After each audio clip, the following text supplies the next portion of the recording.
Now, if I may continue, Your Honor. Please Mr. continue, Chair. Congressman Barbers. Now, as president of the university, it is incumbent upon you to exercise general supervision of all the facilities, the campuses within the confines of the university. Is that correct? Yes, Mr. Chair. That's Now, are you aware that it was used for a political ad or political campaign? No, Mr. Chair. So you're not aware. Now, since ikaw yung may general supervision dyan at hindi ka aware sa nangyayari within your campus, what does that tell me, Mr. Chair?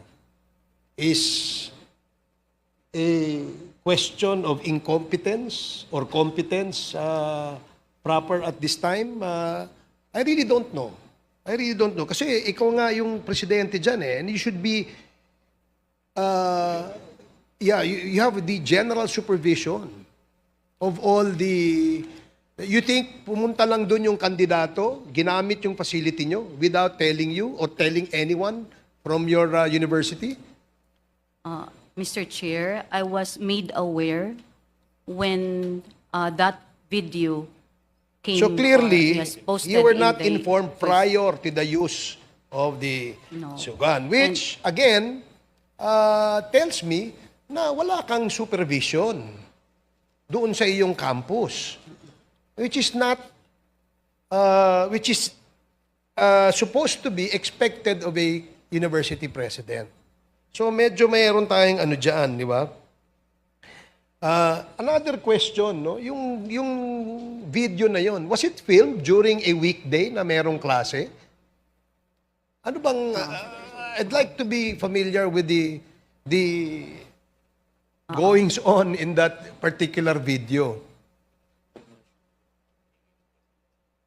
Yeah, di ba pagka may mga shooting sa mga campuses, minsan humihingi yan ng permits eh.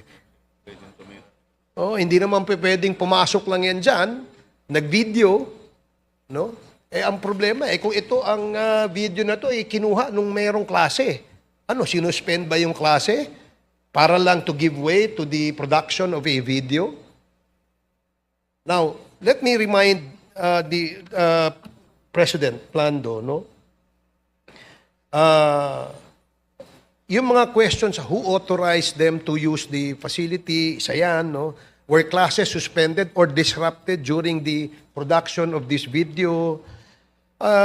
Maraming mga questions na ano And the law is very clear, no? Sabi yan. Yung papel ko.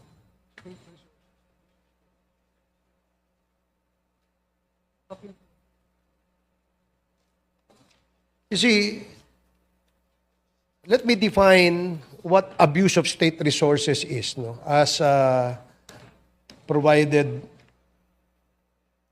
in the revised penal code at saka section,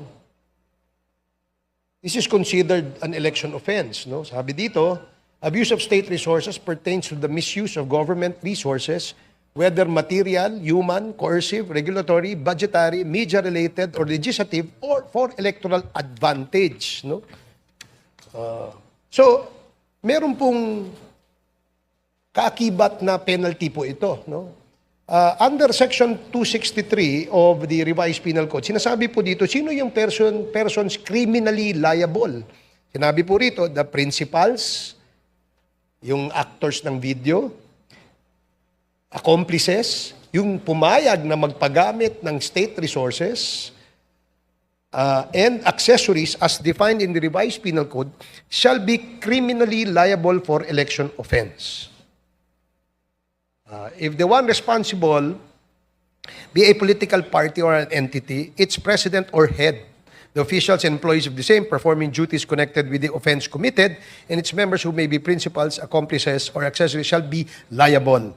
And any person found guilty, as provided in Section 264 of the Revised Penal Code, any person found guilty of any election offense under this code shall be punished with imprisonment of not less than 1 year, but not more than 6 years, and shall not be subject to probation.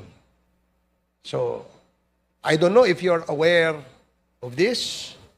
Given the fact that you are the university president, I would like to believe that you are complicit to a point that you allowed the filming, production of such a video, a campaign ad for a certain local candidate.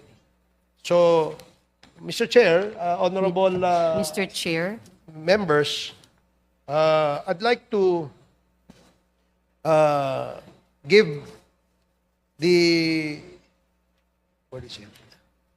The opportunity for the university president to be able to answer this after this committee recommends or writes our committee report and consider the findings as part of our recommendations, including, of course, the filing of criminal cases, administrative cases against those who have erred or have committed this grave misconduct, anomalies, malfeasance, and misfeasance, Mr. Chair. With that, I'd like to thank you for the opportunity, and I'd like to thank also CHED, headed by Dr. Shirley Agrupis, and the members and the Mr. president Chair, of the board can I of Regents of further- the Surigao del Norte State University. Mr. Yes, Chair. Madam President. Thank you, Mr. Chair. I noted the comments of our good congressman, Congressman Barbers, but then I would like also to emphasize that we issued an official statement on May 1. That was the day when the video or the promotional video circulated, and the university categorically denies any knowledge, involvement, and or authorization in the production, endorsement, and or circulation of said promotional campaign video. Neither funds and resources of SNSU have been used, nor its officials, administrators, faculty, and staffs have been consulted in the said production, endorsement, and or circulation. The views and opinions expressed therein do not in any way reflect those of SNSU. Further, Mr. Chair, on May 1, we issued the official statement of the university. And that said video, okay. So the Office of the University President issued Memorandum Order Number 217, Series of 2025, instructing the campus director of SNSU Del Carmen Campus to conduct an urgent investigation relative to the subject matter. On May 2, then, the campus director of SNSU Del Carmen Campus issued the following office memorandum order for the following purpose: to create an investigation team and to conduct investigation. On May 2, 2025, an investigation was conducted at the LRC conference room following reports regarding the unauthorized use of SNSU students and faculty in a promotional and campaign video that was posted and circulated online. On May 13, Office of the President also issued an office order number 240, Series of 2025, creating a composite team to conduct verification on the result of the investigation conducted per office memorandum order. However, the team failed to convene after the election. Another office memorandum order number SNSU Admin 05148 Series of 2025, dated May 26, 2025, was issued, creating another team to verify on the veracity of the result of the investigation conducted by SNSU Del Carmen Campus. On May 27, 228, the team conducted the actual verification process, and each of the invited official employee and students were informed of their rights prior to the interview. The team were able to obtain sworn statements with consent of the concerned parties. And this concerns and issues also, Mr. Chair and honorable members of the committee, was presented to the Board of Regents for deliberations and discussion because I am only one member or member of the governing board, which is the highest governing policy-making body of the university. So my point, Mr. Chair and honorable members of the committee, that we tried our best to really investigate and to know the truth also. Thank you, Mr. Chair. The Honorable Acop is recognized. With the indulgence of the Honorable Barbers, Madam President, sabi po niyo, nag-imbestiga po kayo, di po ba? Yes, Mr. Chair. Meron po bang resulta yung investigasyon ninyo? Yes, Mr. Chair. And what would be the finding?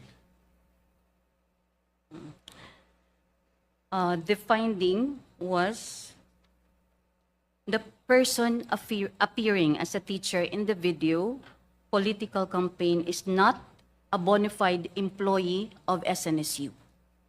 Hindi rin po Rather, Mr. estudyante Chair. yung dalawa. Yes, Mr. Chair. Rather, a teaching staff of a certain school.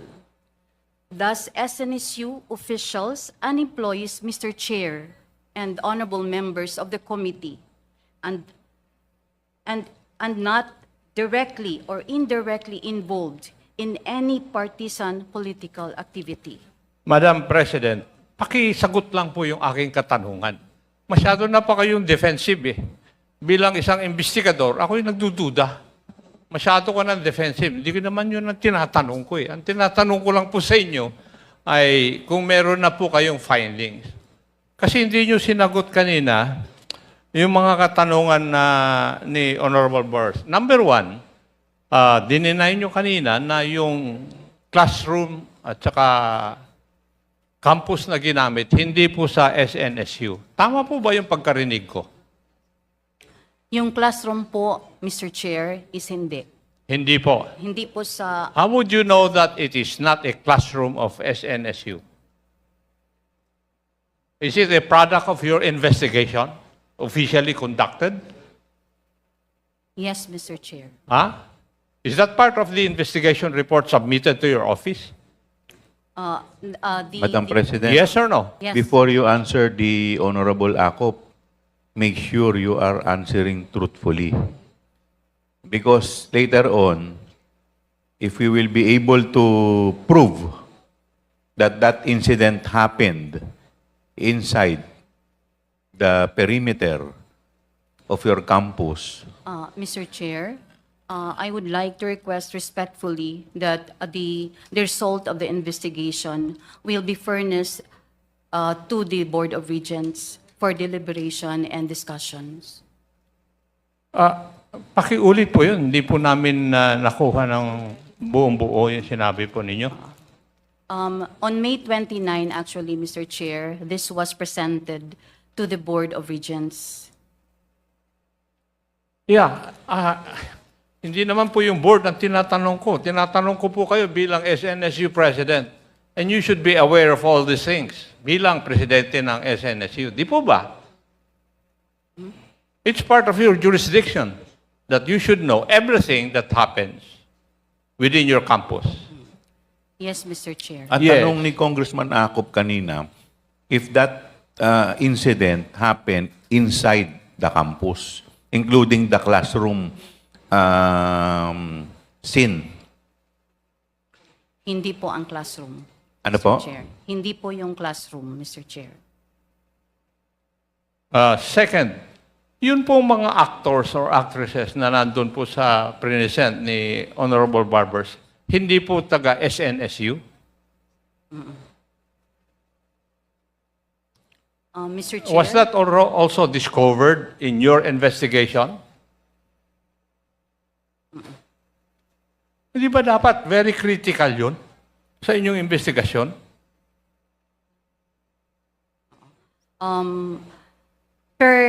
Based on the investigation, Mr. Chair, that 7 out of 10 students personally and voluntarily participated in the video political campaign. So in other words, ang sagot po nyo doon sa aking katanungan, estudyante po ng SNSU, yung mga nag-participate doon. Yes or no? Some po. Hindi O, lahat. sige, Sam. Ilan ba yung estudyante na pinag-uusapan po natin? 7 out of 10, Mr. Chair. 7 out of 10. Mas maraming estudyante ng SNSU. At doon sa investigation report, yung 3, hindi nyo po alam kung saan nanggaling. Yun po ba ang ibig nyo sabihin? Yes, Mr. Chair. And Next question, Madam President. May prinisinta po rin si the Honorable Barbers na affair or event sa isang gymnasium.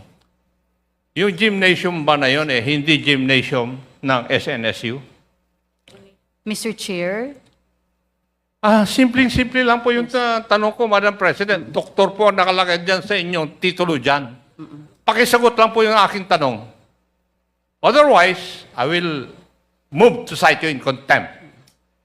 it was on the candidates forum, Mr. Chair. I beg your pardon? Candidates forum, where the Gymnasium ba ng SNSU yun? Yun po ang aking katanungan. Yes, Mr. Yes, Chair. simpleng-simple lang po For yung aking candidates katanungan. And I do not know why a doctor of philosophy cannot answer a simple question.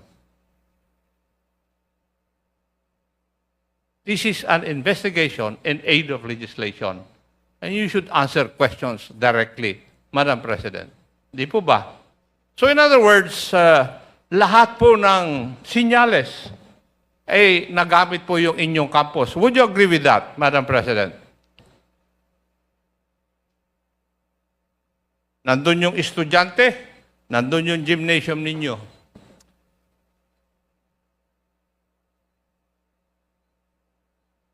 If it quacks like a duck, it is a duck. Madam President. Mr. Chair, I think I have to verify first because based on my knowledge, the university gym was used for the candidates forum where it was being hosted by agencies and the Commission on Election, not for promotional video.